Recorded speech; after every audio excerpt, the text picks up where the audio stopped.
What's up, guys, and welcome back. Today I'm gonna come at you a little bit and we're gonna talk about how information overload is stopping you from doing wholesale deals. Now, you guys know that I'm saying this with love, but I'm really seeing like two types of people that are sending me messages either on Instagram DMs or in the comments, and there's two problems going on. So there's the person who just doesn't know enough yet to get started, and they have to do that research, they have to go out and read the books and watch the YouTube videos and get an understanding of how real estate and wholesaling all work together. Then there's another type of person, and that's who I'm talking to today. It's the person that has done those things, right? You've read the books, you've listened to the podcast, you've watched the YouTube videos. I know exactly where you're at. And a few days ago when I went live on Instagram, there were quite a few of you I was talking with that were saying, yes, I know what to do. I've done all that research, but I'm stuck with information overload. I just don't know where to start. I don't know what to do first to kind of get this ball rolling and actually put some action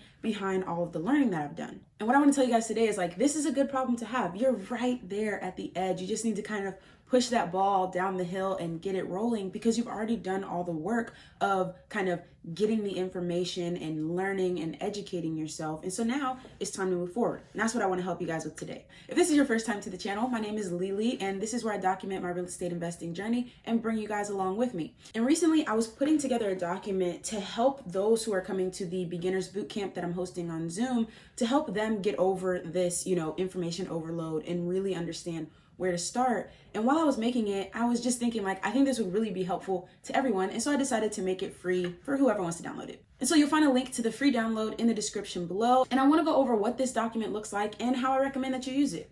So basically, it's a one-page PDF that you can print out and fill in. And the idea is that you'll do one of these for every single month to keep yourself focused and really know what direction you're going in. So if we start at the top, there's a place for you to write in the month. And the first question that I really think you should ask yourself if you're struggling with information overload is, why do you want to wholesale real estate?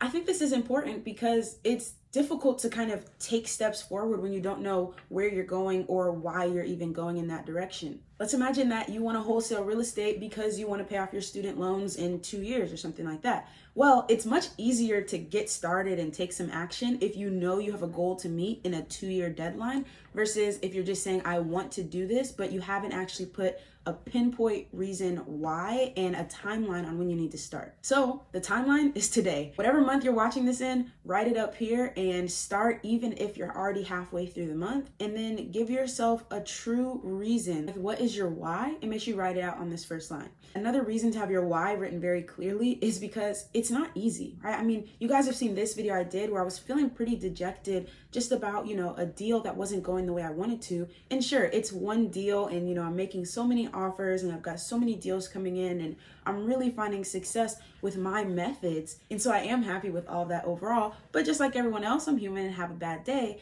And I think that for you on those bad days, being able to call on, why am I doing this in the first place? Is it because I want financial freedom? Is it because I have loans to pay off? Is it because I want to take my family on a vacation? Whatever your reason is, having that upfront and clear is going to help you get through those bad days. Second question I want you to answer is, where will you find leads? I know a lot of people DM me questions about where I find leads and why I've chosen to look on market versus off market.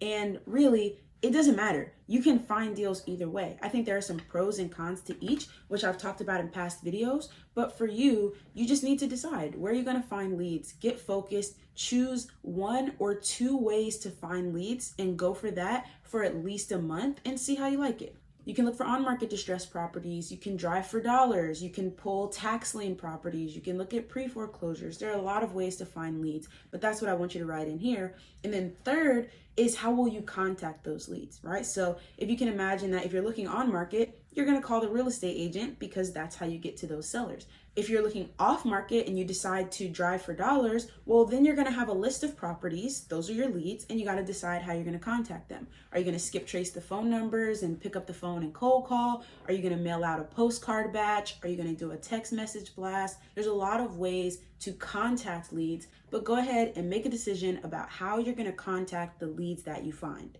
And then the last 2 questions are less outward focused and more inward focused. And the first one is, what strengths are you going to lean on? What are you good at? Are you really good at analyzing deals? Are you really good at picking up the phone and building relationships with people? Are you really good at recognizing distressed properties? There's a lot of strengths that you have, and you have to decide which ones are you going to lean on because you're best at them. And then on the flip side of that, what are you not so good at? Is it finding the ARVs of properties? Is it estimating rehab? Is it talking to cash buyers? Whatever it is that right now is a weakness for you, go ahead and note that and commit to improving it. So for me, if I was writing this out for, the month of November, I might write in something like, my reason to wanting to wholesale real estate is to achieve financial freedom. That helps me keep in mind that there's a bigger picture at play here, right? It's not just about wholesaling. It's not just about the next deal. It's about building out a business that can change, my financial future and my family's financial future. And that is definitely something that keeps me going when I have those bad days. Second, where am I looking for leads? I look at on-market distressed, I look at for sale by owner properties, and I look at expired listings.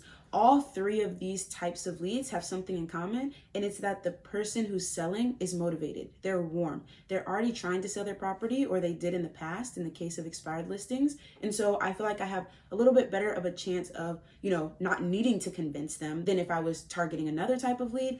But again, it's completely your choice. How do I contact those leads? Well, if they're on market, then I'm going to call the real estate agent. And if it's a for sale by owner or an expired listing, I'm cold calling, but I consider that to be warm calling because like I said, they already showed motivation to sell their property. For me, the strength that I'm going to lean on is relationship building, both with real estate agents as well as with my cash buyers and other wholesalers, other investors.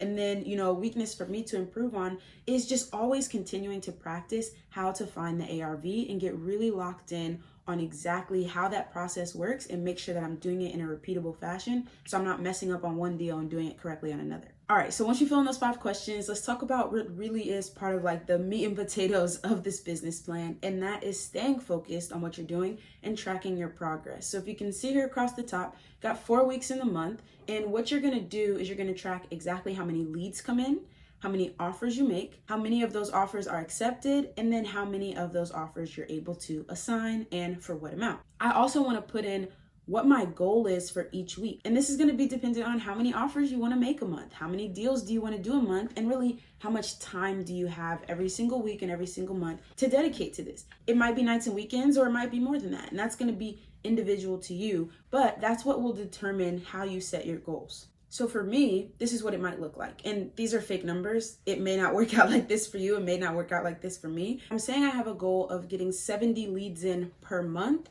when I want to make 60 offers per month. So I kind of think about it, if I can make 3 offers a day for 5 days a week, that's 15 offers a week and 60 a month, right? So that's kind of how that breakdown works for me. And the reason I have more leads coming in than offers is because sometimes you'll get a lead in and then you go to call and the property's already taken. And that's not your fault. You did your work to get that lead, but maybe they just already went with someone else's offer, or every lead isn't, going to turn out to be good to make an offer on. So that's why I want to make an offer on the vast majority of leads that come in, but I'm giving myself a little bit of wiggle room there.